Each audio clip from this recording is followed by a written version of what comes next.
India में कार्रवाई हुई है और मासूम लोगों की जानें गई हैं, जिस पर हम भरपूर एहतजाज करते हैं कि बिल्कुल गलत हुआ है। ये जिसने भी किया है बदतरीन जुल्म किया है, मासूम लोगों की जानें लेने का किसी को भी हक नहीं है। वो सयाह थे जो कश्मीर में घूमने के लिए आए हुए थे, उनका कत्ल किसी भी तरह से हलाल नहीं है।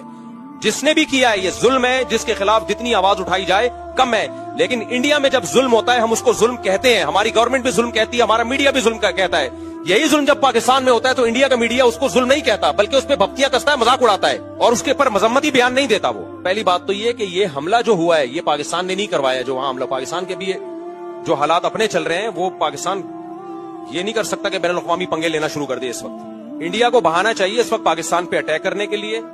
वहां के जो मुसलमानों की हालत इंडिया ने करके रखी, इंडिया से मुराद मोदी गवर्नमेंट है, जो मुसलमानों की हालत करके रखी हुई है वो सारी दुनिया के सामने है। किस तरह मस्जिदें गिराई जा रही हैं, कैसी वीडियोस आ रही होती हैं, किसी मुस्लिम को पकड़ के डंडों से मार रहे हैं, कत्ल कर रहे हैं उसको, तो किसी से ढकी छुपी नहीं है ये बातें। तो इस वक्त हमें एक कौम बनने की जरूरत है।